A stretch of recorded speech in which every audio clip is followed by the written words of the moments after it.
दोस्तों, मनुष्य का दिमाग ही उसका सबसे बड़ा मित्र होता है और उसका दिमाग ही उसका सबसे बड़ा शत्रु होता है। और हमारे इस दिमाग में कई तरह की भावनाएं जन्म लेती है। काम वासना भी मन में उठने वाली फीलिंग है जो कि बिल्कुल प्राकृतिक है और होनी भी चाहिए, क्योंकि अगर ये नहीं होगी तो मानव जाति का विस्तार रुक जाएगा। गौतम बुद्ध का कहना है कि अति हर चीज बुरी होती है। इसी तरह अगर आप नियमित रूप से घी खाते हो तो यह तुम्हारे शरीर के लिए वरदान से कम नहीं है, लेकिन अगर तुम ज्यादा घी खाते हो तो यह आपके लिए शरीर के लिए विनाशकारी बन जाएगा। यदि तुम चाय बहुत कम पीते हो तो कोई दिक्कत की बात नहीं, पर यदि तुम दिन रात सुबह शाम चाय पीते हो तो यह तुम्हारे शरीर के लिए जहर साबित होगी। इसी प्रकार तुम्हारे मन में गंदे विचार आना या सेक्सुअल एक्टिविटी करना, ये भी एक हद तक ही ठीक होता है, लेकिन एक लेवल के बाद ये चीज आपको जितना बर्बाद करती है उतना कोई और चीज नहीं कर सकती।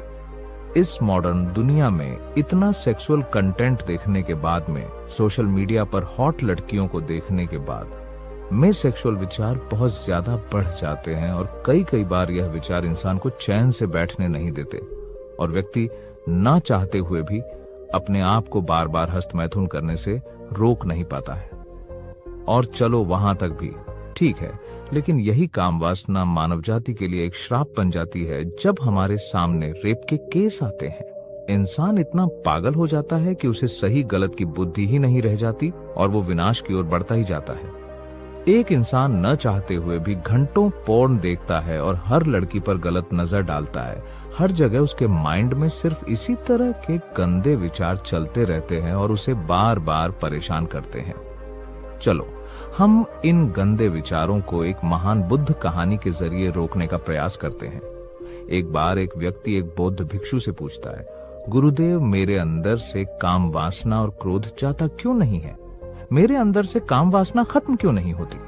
मैंने बुद्ध के द्वारा बताए गए सब उपदेशों का पालन किया है, लेकिन फिर भी मेरे जीवन में बहुत ज्यादा उथल पुथल है, बहुत ज्यादा क्रोध और काम वासना है। ऐसा क्यों है महात्मा? अब बौद्ध भिक्षु उस व्यक्ति से पूछते हैं, तुम बुद्ध के बताए किन सूत्रों का पालन करते हो?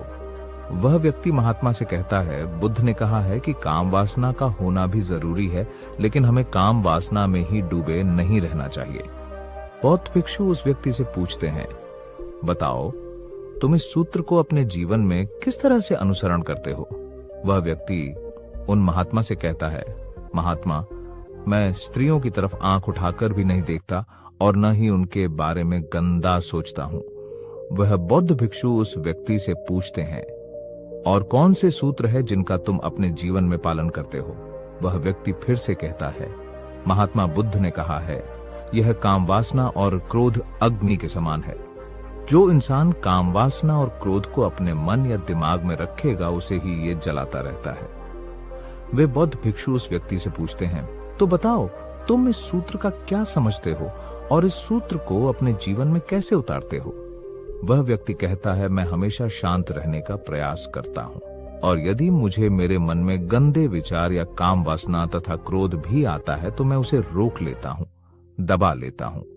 लेकिन सच कहूं तो मेरी लाख कोशिशों के बाद भी कभी कभी गंदे विचार और काम वासना मेरे दिमाग में या मन में आ ही जाते हैं और इन विचारों के आने के बाद मेरा क्रोध फूट पड़ता है। और आपसे क्या छुपाना, मैं कभी कभी तो बहुत ज्यादा काम वासना आने पर वेश्यालय या वेश्याओं के पास भी चला जाता हूं, लेकिन ऐसा करने पर मुझे खुद पर बहुत घिन और घृणा होने लगती है। वह बौद्ध भिक्षु उस व्यक्ति से पूछते हैं, तुम्हारी उम्र क्या है? व्यक्ति कहता है, मेरी उम्र 26 वर्ष है। भिक्षु उस व्यक्ति से पूछते हैं, क्या तुम्हारा विवाह हो चुका है? वह कहता है, नहीं महात्मा, मैं भी कुछ भी कमाता नहीं, इसलिए मुझसे कोई विवाह नहीं करना चाहता। भिक्षु उस व्यक्ति से कहते हैं, समस्या यह नहीं है कि तुम काम वासना से ग्रस्त हो या क्रोध से पीड़ित हो। समस्या तो यह है कि तुमने बुद्ध के द्वारा कही गई बातों का बिल्कुल गलत अर्थ निकाल लिया है।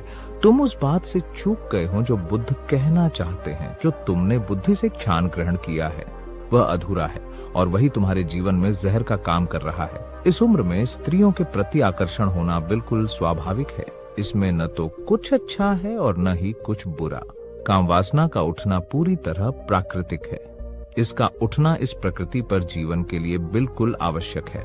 बुद्ध ने कभी भी काम वासना को बुरा नहीं बताया और न ही कभी उन्होंने इसे दबाने पर जोर दिया। वे तो लोग ही हैं जो बुद्ध जैसे ऊंचे लोगों को सुनकर उनकी बातों का कुछ भी अर्थ निकाल लेते हैं और लोगों के बीच भ्रम फैलाते हैं। और इस भ्रम के कारण ही लोग काम वासना जैसे शक्तिशाली ऊर्जा को दबाने की कोशिश करते हैं और इसे दबाने के कारण ही गंदे विचार आते हैं और यह ऊर्जा क्रोध बनकर बाहर आती है। वह व्यक्ति उन महात्मन से पूछता है, तो क्या इसका अर्थ यह है कि महात्मा हमें काम वासना का आनंद लेना चाहिए? बौद्ध भिक्षु मुस्कुराते हैं और कहते हैं, इस दुनिया में हर व्यक्ति वो सब करने के लिए बिल्कुल स्वतंत्र है जो वह करना चाहता है, जिसकी उसे इच्छा है, जिसमें उसे आनंद मिलता है। काम वासना में डूबे रहना भी आनंद और मजे की ही अनुभूति कराता है, परंतु वो आनंद बिल्कुल थोड़ी देर के लिए ही है। अब इसमें कम कह रहे हैं तो ये मत समझना कि इसे सुनकर आप उदास हो जाओ। हाँ, कम तो है और पता नहीं फिर भी यह गंदी क्रिया में क्यों कर लेता हूं। नहीं, बात को थोड़ा और गहराई से समझो, आराम से इस बात को समझो। इसमें बार बार काम वासना को गलत नहीं कहा जा रहा है। ध्यान से समझना, क्योंकि वासना कोई छोटी चीज नहीं है। वो बाकी क्रियाओं की तरह ही मनुष्य के जीवन का एक अहम अंग है, तथा जो काम वासना का आनंद है वह कम है, हमेशा नहीं रह सकता है। ये तो मनुष्य की सुंदर खोज है, एक ऐसे आनंद के बारे में है जो हमेशा रहे, और मानव चाहता है कि ऐसा आनंद मिले जो हमेशा टिका रहे, क्योंकि वह अंदर से बिल्कुल अधूरा है। इसलिए व्यक्ति बार बार काम वासना में समाया रहता है। बार बार उसकी बेचैनी ऐसे आनंद की तलाश करती है और आसपास की चीजों में वो आनंद या वासना ढूंढता है। इसलिए वो बार बार काम वासना में लीन होता है। वह इसलिए यह सोचकर लीन होता है कि इस बार वह पूर्ण तरीके से संतुष्ट हो जाएगा अंदर से, लेकिन ऐसा नहीं होता है। अंत में वह अपने आप को बिल्कुल खाली ही पाता है, जिसके कारण उसके जीवन में दुख पैदा होता है। व्यक्ति को केवल काम वासना में ही डूबा नहीं रहना चाहिए। एकदम ध्यान से सुनना। अब यहाँ दो बातें कही गई हैं। एक, सिर्फ काम वासना में हमें नहीं रहना चाहिए, और यह बिल्कुल नहीं कहा गया कि काम वासना में बिल्कुल नहीं रहना चाहिए। आप ध्यान से समझना इस बात को। आप अपने अंदर भ्रम पैदा मत कर लेना, और अगर गलत समझ गए तो जीवन में दुख के सिवा कुछ नहीं मिलेगा। यहां से आगे बढ़ते हैं। इस सूत्र के द्वारा बुद्ध हमें काम वासना का स्वभाव बताना चाहते हैं, हमें वास्तविकता दिखाना चाहते हैं। ज्यादातर लोग केवलती में सोचते हैं, वे ये मानते हैं या तो कोई चीज बुरी है या बहुत अच्छी है। हमें या तो कोई चीज बहुत अच्छी लगती है या बहुत बुरी। लेकिन बुद्ध अच्छे और बुरे से ऊपर उठकर वास्तविकता को देखते हैं, और उसी वास्तविकता को बुद्ध हमें भी दिखाना चाहते हैं। वह व्यक्ति उन बौद्ध भिक्षु से पूछता है, तो अब मुझे आखिर क्या करना चाहिए महात्मा? कैसे मैं एक अच्छा जीवन जी सकूं? बौद्ध भिक्षु उस व्यक्ति से कहते हैं, यदि सांसारिक जीवन जीना चाहते हो तो विवाह कर लेना और हमेशा अपने परिवार के साथ ईमानदार रहो। बुद्ध ने और हर ऊंची चेतनाओं ने संसार को अलग सूत्र दिया है और भिक्षुओं को अलग। अगर भिक्षु बनना चाहते हो तो भिक्षु बन जाओ, लेकिन जो भी चुनो उस पर पूरी ईमानदारी से चलो। लेकिन इसका मतलब यह नहीं कि तुम्हें दूसरों की नजरों में अच्छा बनना है। क्योंकि तुम आज ब्रह्मचारी का नाम भी जप रहे हो, तो उसमें तुम दूसरों को अच्छा को दिखाने की वजह से इस लिस्ट में अपना नाम दर्ज करवा रहे हो। अगर आप जड़ में जाकर देखोगे तो यह जान पाओगे कि तुम जो यहाँ आए हो उसका भी एक कारण यही है कि दूसरों की नजरों में तुम बेहतर हो जाओ, दूसरों को आकर्षित कर सको। तो आप समझ रहे हो, ईमानदारी का संबंध दूसरों की नजरों में अच्छा बनना बिल्कुल नहीं है, बल्कि अपनी नजरों में हमेशा अच्छा रहने से है। और तुम लोगों को मूर्ख बना लोगे कि तुम एक ब्रह्मचारी और एक ईमानदार व्यक्ति हो, लेकिन खुद की अंतरात्मा को बेवकूफ कभी नहीं बना पाओगे। और ये बात तुम्हारे मरने के बाद ही खत्म होगी कि मैं एक ब्रह्मचारी या ईमानदार व्यक्ति नहीं था। जो तुम्हारी अभी की वास्तविकता है उस पर पर्दा बिल्कुल मत डाले। अगर तुम गंदे विचार करते हो, क्रोध करते हो, बहुत गुस्सा आता है, बहुत ही ज्यादा काम वासना उठती है तो तुम्हें शांत होने का, यह निर्मल होने का दिखावा नहीं करना चाहिए, बल्कि अपनी काम वासना को बिल्कुल पूरी तरह से स्वीकार करना है। तुम्हारे सिर्फ स्वीकार मात्र से तुम्हारा क्रोध और काम वासना विलीन होना शुरू हो जाएगा। एकदम से नहीं होगा, पर हो जाएगा और तुम्हारी यात्रा शुरू हो जाएगी। स्वीकारना ही जागरूकता है और नकारने में ही आलस्य, बेहोशी और कमजोरी होती है, और जागरूकता में ही तुम वास्तविकता को देख सकते हो। और अगर एक बार तुमने वास्तविकता को देख लिया तो भी कुछ करने की जरूरत नहीं है, क्योंकि ये आग जलती है। इस वास्तविकता को एक बार किसी ने देख लिया तो वह दोबारा आग में हाथ नहीं डालेगा।